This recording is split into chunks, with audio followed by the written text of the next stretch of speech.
آج کل ایک سوال بہت پوچھا جا رہا ہے کیونکہ اب ہر گھروں میں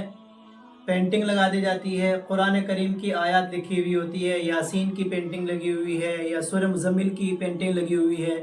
یا سورہ رحمان کی پینٹنگ لگی ہوئی ہے، اور ان کو دیواروں پہ اسٹک کر دیا جاتا ہے، اور اسی طرح قرآن بھی لگا ہوا ہوتا ہے۔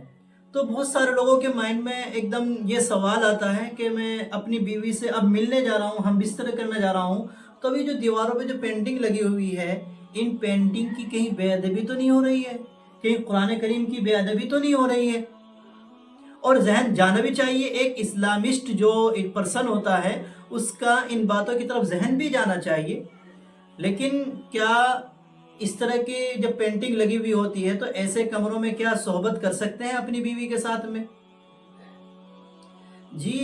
اگر کسی کمرے میں اس طرح کی پینٹنگ لگی ہوئی ہو تو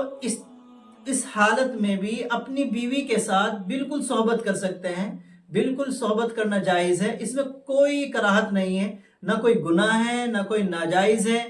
اس طرح کا کوئی وہ نہیں ہے۔ اگر کوئی اس طرح کی پینٹنگ لگی ہوئی ہے تو اس پینٹنگ کی وجہ سے کوئی گناہ بھی ملنے والی نہیں ہے۔ ہم اپنی بیوی کے ساتھ میں اس حالت میں بھی، یعنی جب یہ لگی ہوئی ہیں ہم بستری بالکل کر سکتے ہیں، اور ہمارا ان باتوں کی طرف ذہن تو جاتا ہے، البتہ ہمارا ان باتوں کی طرف ذہن نہیں جاتا ہے کہ ہم ایک ہفتے میں ہی نماز پڑھتے ہیں، قرآن کریم کی تلاوت نہیں کرتے ہیں، اور دوسرے اسلامک ورک نہیں کرتے ہیں۔ ہمارا ان چیزوں کی طرف بھی ذہن جانا چاہیے۔ بہرحال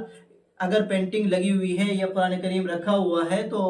اس میں بھی اس وقت بھی بیوی کے ساتھ ہم بستری کرنے میں کوئی کراہت نہیں ہے، بلا کراہت بالکل جائز ہے۔ والسلام، آپ سب میں دعا میں یاد رکھیں، اور ہمارے چینل کو سبسکرائب بھی کریں، اور ساتھ میں ویڈیو کو شیئر بھی کریں تاکہ دوسرے لوگوں کو بھی اسلام کی معلومات ہوئے۔